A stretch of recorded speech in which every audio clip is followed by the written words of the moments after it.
Chapter 17, Jacob's Flight and Exile. This chapter is based on Genesis 28 to 31. Threatened with death by the wrath of Esau, Jacob went out from his father's home a fugitive. But he carried with him the father's blessing. Isaac had renewed to him the covenant promise, and had bidden him as its inheritor to seek a wife of his mother's family in Mesopotamia. Yet it was with a deeply troubled heart that Jacob set out on his lonely journey. With only his staff in his hand, he must travel hundreds of miles through a country inhabited by wild, roving tribes. In his remorse and timidity, he sought to avoid men, lest he should be traced by his angry brother. He feared that he had lost forever the blessing that God had purposed to give him, and Satan was at hand to press temptations upon him. The evening of the second day found him far away from his father's tents. He felt that he was an outcast, and he knew that all this trouble had been brought upon him by his own wrong course. The darkness of despair pressed upon his soul, and he hardly dared to pray. But he was so utterly lonely that he felt the need of protection from God as he had never felt it before. With weeping and deep humiliation he confessed his sin, and entreated for some evidence that he was not utterly forsaken. Still his burdened heart found no relief. He had lost all confidence in himself, and he feared that the God of his fathers had cast him off. But God did not forsake Jacob. His mercy was still extended to his erring, distrustful servant. The Lord compassionately revealed just what Jacob needed, a Savior. He had sinned, but his heart was filled with gratitude as he saw revealed a way by which he could be restored to the favor of God. Wearied with his journey, the wanderer lay down upon the ground with a stone for his pillow. As he slept, he beheld a ladder, bright and shining, whose base rested upon the earth, while the top reached to heaven. Upon this ladder, angels were ascending and descending. Above it was the Lord of glory, and from the heavens his voice was heard, I am the Lord God of Abraham thy father, and the God of Isaac. The land whereon he lay, as an exile and fugitive, was promised to him and to his posterity, with the assurance, In thee and in thy seed shall all the families of the earth be blessed. This promise had been given to Abraham and to Isaac, and now it was renewed to Jacob. Then, in special regard to his present loneliness and distress, the words of comfort and encouragement were spoken, Behold, I am with thee, and will keep thee in all places whither thou goest, and will bring thee again into this land, for I will not leave thee, until I have done that which I have spoken to thee of. The Lord knew the evil influences that would surround Jacob, and the perils to which he would be exposed.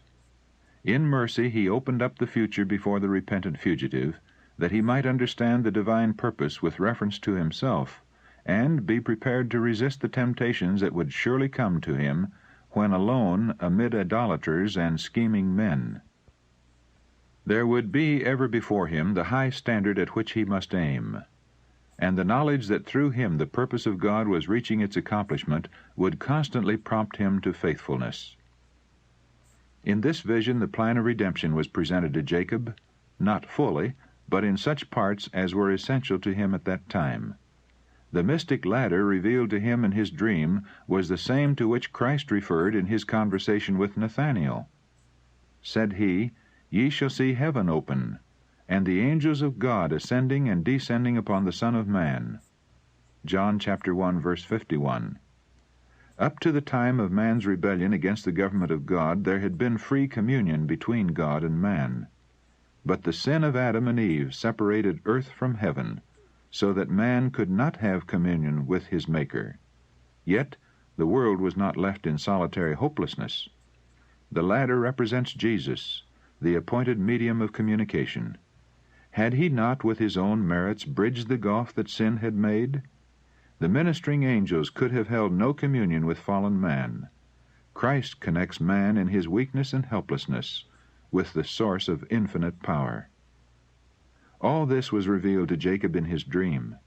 Although his mind at once grasped a part of the revelation, its great and mysterious truths were the study of his lifetime, and, unfolded to his understanding more and more. Jacob awoke from his sleep in the deep stillness of night. The shining forms of his vision had disappeared. Only the dim outline of the lonely hills, and above them the heavens bright with stars, now met his gaze. But he had a solemn sense that God was with him. An unseen presence filled the solitude. "Surely the Lord is in this place," he said, "and I knew it not. This is none other but the house of God, and this is the gate of heaven." And Jacob rose up early in the morning, and took the stone that he had put for his pillows, and set it up for a pillar, and poured oil upon the top of it. In accordance with the custom of commemorating important events, Jacob set up a memorial of God's mercy, that whenever he should pass that way, he might tarry at this sacred spot to worship the Lord. And he called the place Bethel, or the house of God. With deep gratitude he repeated the promise that God's presence would be with him, and then he made the solemn vow, "If God will be with me, and will keep me in this way that I go, and will give me bread to eat and raiment to put on, so that I come again to my father's house in peace, then shall the Lord be my God, and this stone which I have set for a pillar shall be God's house, and of all that thou shalt give me, I will surely give the tenth unto thee." Jacob was not here seeking to make terms with God. The Lord had already promised him prosperity, and this vow was the outflow of a heart filled with gratitude for the assurance of God's love and mercy.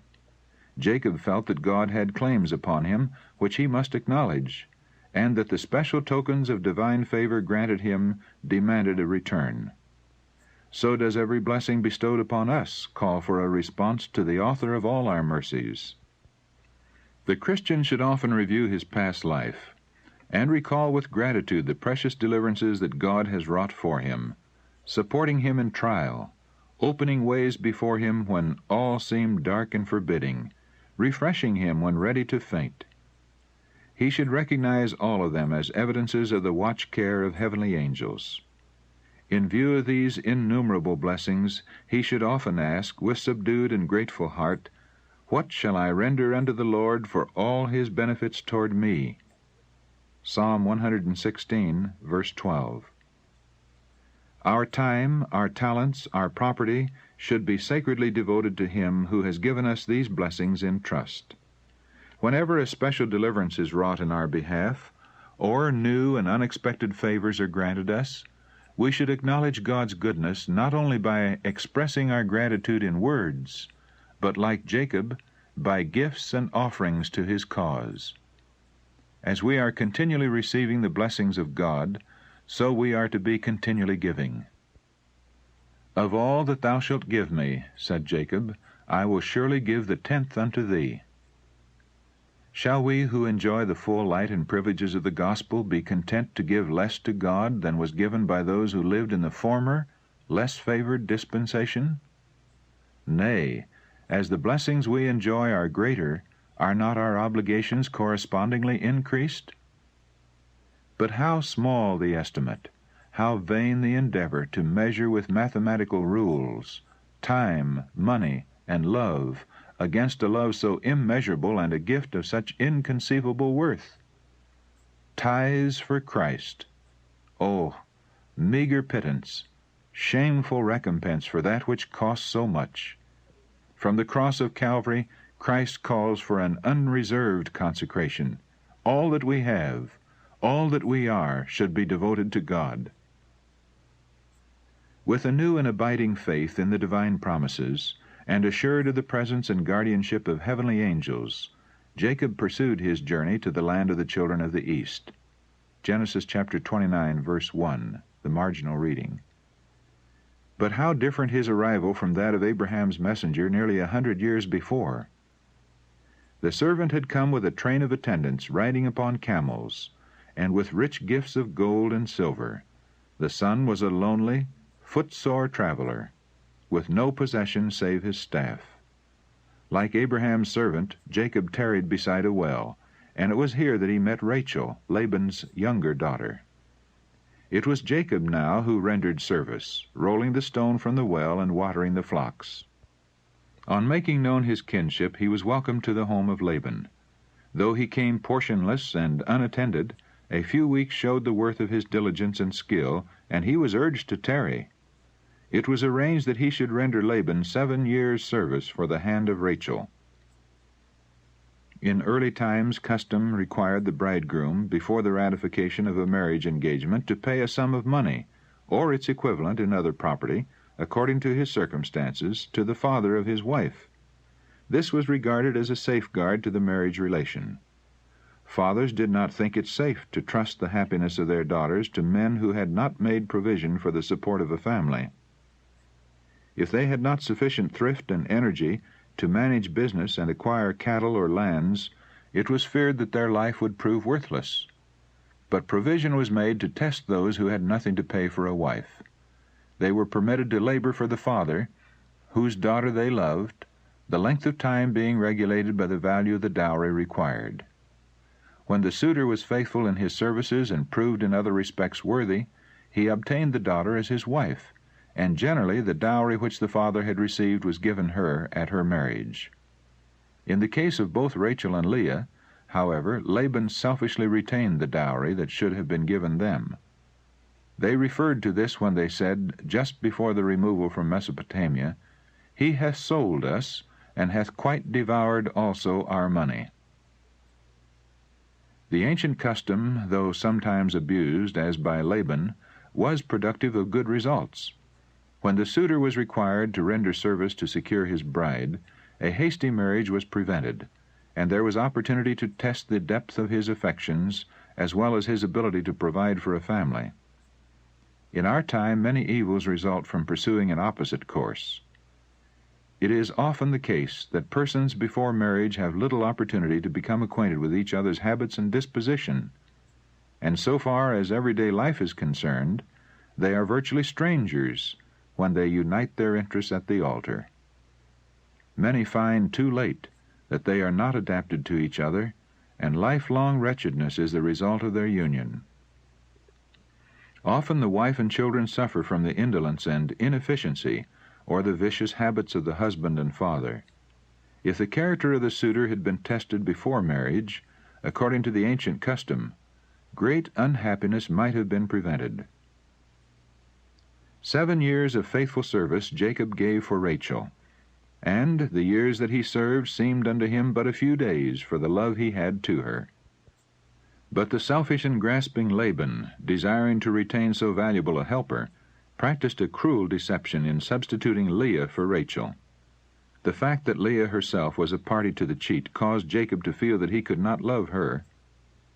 His indignant rebuke to Laban was met with the offer of Rachel for another 7 years' service. But the father insisted that Leah should not be discarded, since this would bring disgrace upon the family. Jacob was thus placed in a most painful and trying position. He finally decided to retain Leah and marry Rachel.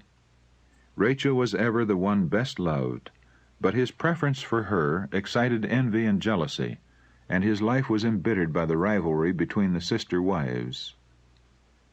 For 20 years Jacob remained in Mesopotamia, laboring in the service of Laban, who, disregarding the ties of kinship, was bent upon securing to himself all the benefits of their connection. 14 years of toil he demanded for his 2 daughters, and during the remaining period Jacob's wages were 10 times changed. Yet Jacob's service was diligent and faithful. His words to Laban in their last interview vividly described the untiring vigilance which he had given to the interest of his exacting master. "This 20 years have I been with thee. Thy ewes and thy she-goats have not cast their young, and the rams of thy flock have I not eaten. That which was torn of beasts I brought not unto thee. I bear the loss of it. Of my hand didst thou require it, whether stolen by day or stolen by night. Thus I was. In the day the drought consumed me, and the frost by night, and my sleep departed from mine eyes." It was necessary for the shepherd to watch his flocks day and night.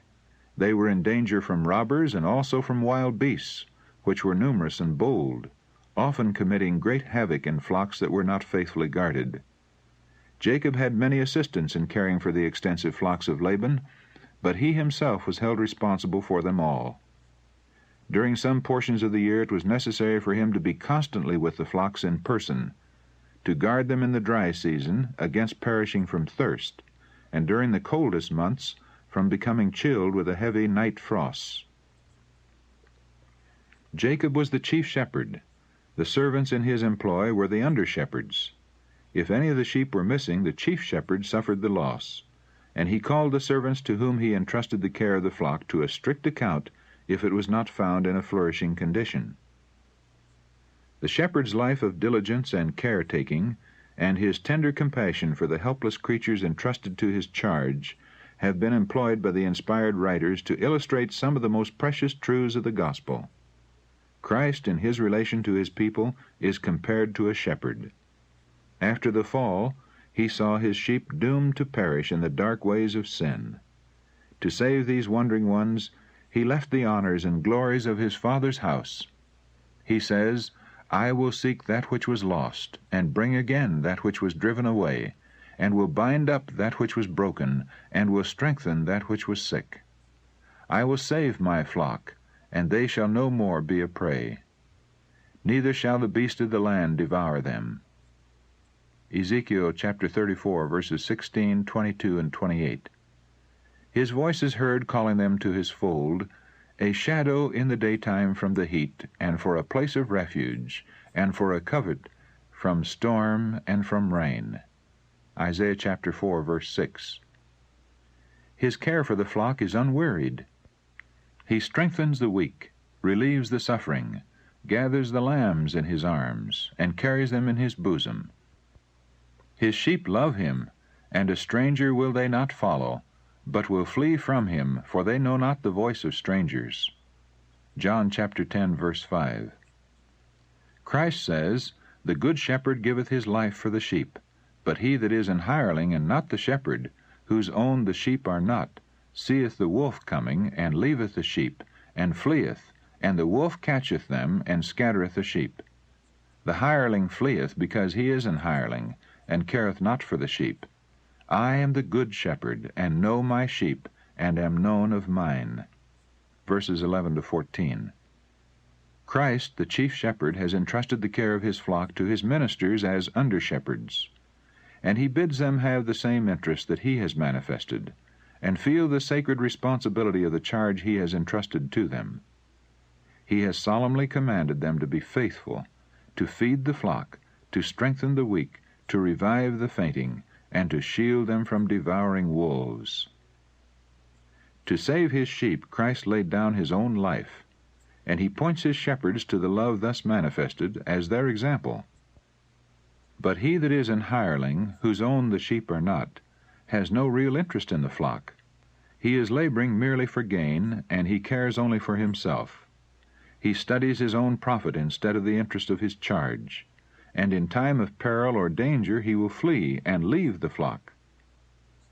The Apostle Peter admonishes the under-shepherds, "Feed the flock of God which is among you, taking the oversight thereof, not by constraint, but willingly, not for filthy lucre, but of a ready mind, neither as being lords over God's heritage, but being ensamples to the flock." 1 Peter chapter 5, verses 2 and 3. Paul says, "Take heed therefore unto yourselves and to all the flock over the which the Holy Ghost hath made you overseers, to feed the church of God, which he hath purchased with his own blood. For I know this, that after my departing shall grievous wolves enter in among you, not sparing the flock." Acts chapter 20, verses 28 and 29. All who regard as an unwelcome task the care and burdens that fall to the lot of the faithful shepherd are reproved by the apostle, "Not by constraint, but willingly, not for filthy lucre, but of a ready mind." 1 Peter chapter 5, verse 2. All such unfaithful servants the chief shepherd would willingly release. The church of Christ has been purchased with his blood, and every shepherd should realize that the sheep under his care cost an infinite sacrifice. He should regard them each as of priceless worth, and should be unwearied in his efforts to keep them in a healthy, flourishing condition.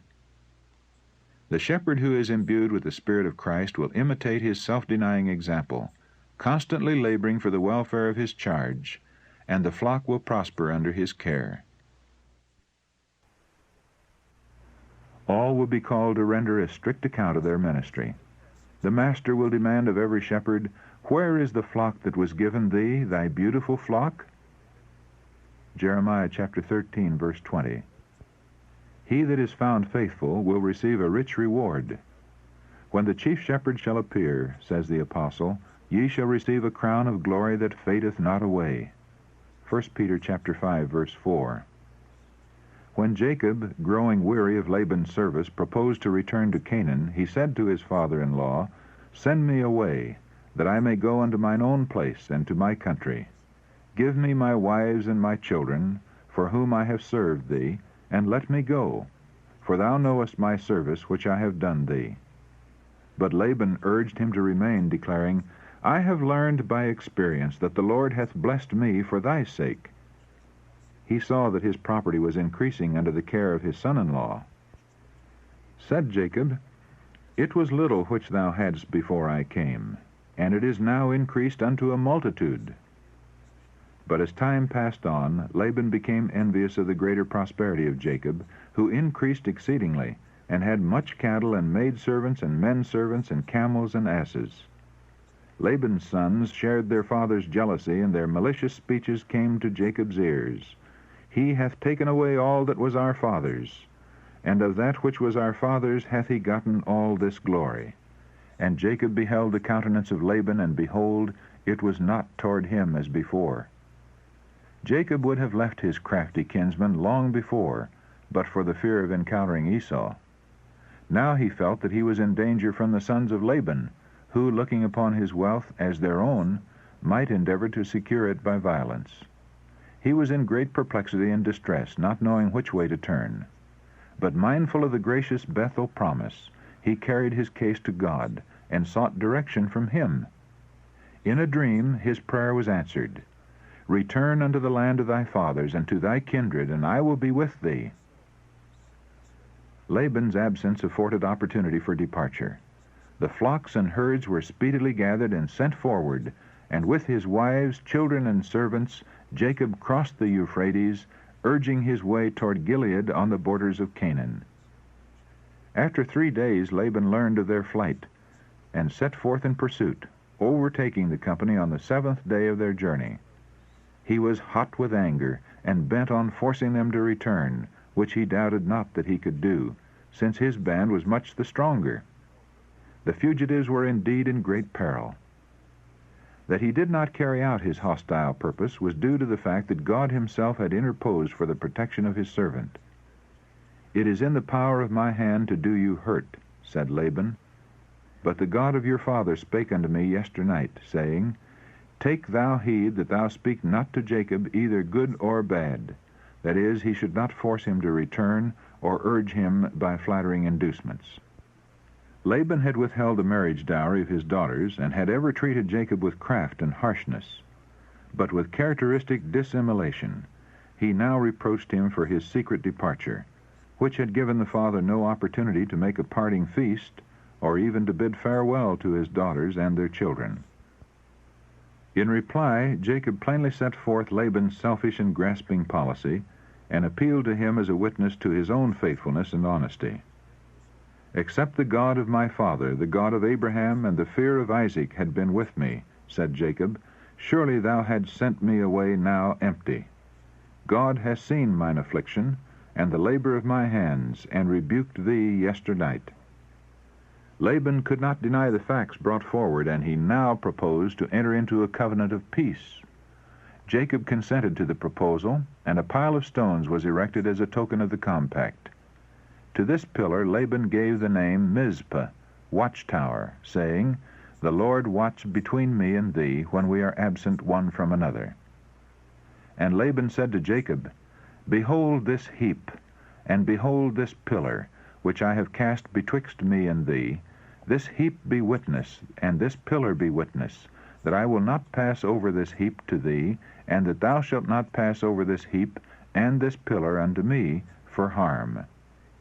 The God of Abraham and the God of Nahor, the God of their father, judge betwixt us. And Jacob sware by the fear of his father Isaac. To confirm the treaty, the parties held a feast. The night was spent in friendly communing, and at the dawn of day Laban and his company departed. With this separation ceased all trace of connection between the children of Abraham and the dwellers in Mesopotamia.